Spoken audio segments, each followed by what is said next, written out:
You know how many words there are in Greek in your New Testament that we translate 3 different ways? 1. Just 1. We use 3 different words for that one word. Why? Because we're confused. Really, we want to have some nuances. We want to see some fine distinction. There's only one word. Have you ever tried to define faith without using a synonym? Faith is an understanding that someone desires what's best for you. Now think about that for a second. Do you trust your kids? Oh yeah, I trust my kids. Yeah? Do you really trust your kids? Well, sometimes it turns out that they don't seem to have what's best for you at the forefront of their thoughts. You trust me? Would you give me your car keys? Can I borrow your car? Right? Steve said, yeah, I'll let you lend borrow a vehicle from my friend Steve. He trusted me. I didn't see how many curbs I could jump with his truck. Okay? Because it just wouldn't have been what's best for Steve. Now, if I accidentally bumped into something, if I accidentally got too close to a tree and dented it, am I still trustworthy? It depends on how big the tree was and how fast you were going and things of that nature, right? But if he was convinced that I have his best interest at heart, he would lend me his vehicles until I proved that I did not have his best interest at heart. When you say, do you trust your children? You say, have they learned to understand that there are other people's interests involved, or are they still self-absorbed and only think about what they want at the time? Do you trust your spouse? I'm glad. I trust my spouse. Let's turn the camera around. I don't want everybody to see. No. I believe that Amy has my best intentions at heart. Then when she does something, she makes a decision, she thinks about, is this good for Gary? I think, is this good for Amy? Is this decision good? Does it do her good? What's it mean to trust in God? It means to understand that He has your best intentions at heart. That He wants what's best for you. When He told Abraham, get up, pack, go, I'm going to take you someplace. And Abraham, who lived in a culture of polytheism, all these different gods, said this one God, who says He's the creator of everything, told me to go. I'm going. I think it's going to work out well. He wants what's best for me.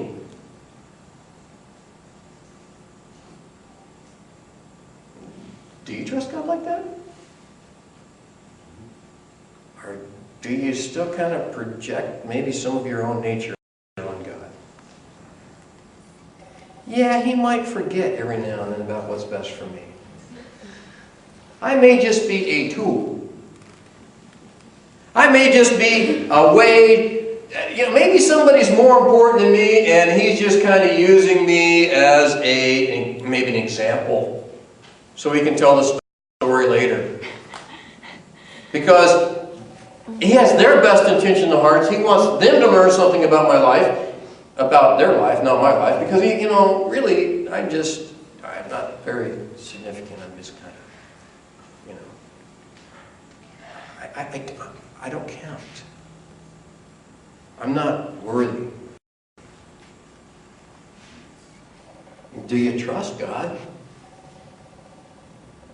Do you you really understand it's you? It's you. It's your good. It's your meaning. It's your happiness. It's your salvation. You're becoming whole that He has in His heart. That's His intention. You. Do you trust Him? Well, we say, yeah, we do. Yeah, sometimes maybe around Christmas. Easter. Sometimes I get that feeling around Easter that, that God really cared. Sometimes when I go to something big like the regional assembly, sometimes when I go and I have some moving experience, I think, okay, God feels, that's nice. I guess He cares about me right now. It seems like He forgot me yesterday. And I don't feel particularly significant today. But we take the Lord's Supper. We take the Lord's Supper on Sunday. We say, the sacrifice of Jesus, He took care of me. Yeah, I feel that way right now.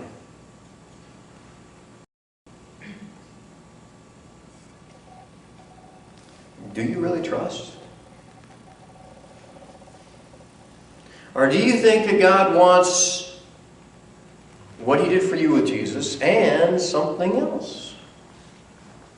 Yeah, God does care about me as long as I'm here 6755 Atlantic Boulevard on Sundays. Don't have to make class, unless I really can. I have no other excuse. But if I make service, that's when He really cares about me.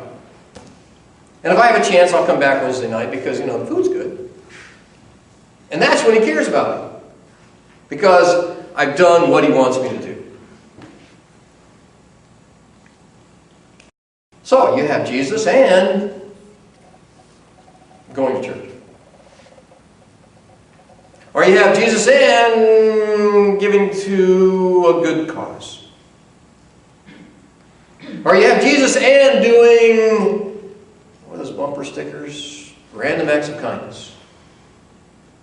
And then God cares about me. Then I am worthy of His attention. I am worthy.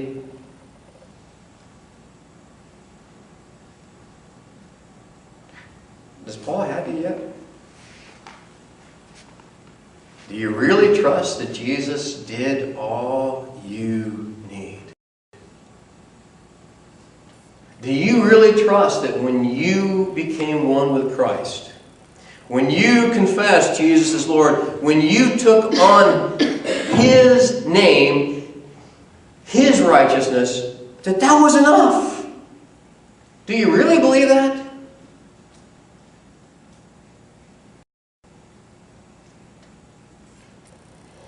No, you don't believe yet. I don't believe yet. I struggle with this. Part of my sinful nature says, it's not enough. I've at least got to be better than somebody. I've at least got to be worthy of love the way so-and-so was worthy of being loved. And as soon as I step out of that category of saying, Jesus has done enough, I'm back in control. And there's only some of you I can love. Everybody who sits on this side. I'm sorry. The rest of you guys, sorry. You're just not worthy. You don't measure up. But I'm free to love you guys, as long as you sit on this side. If I catch any of you sitting over there,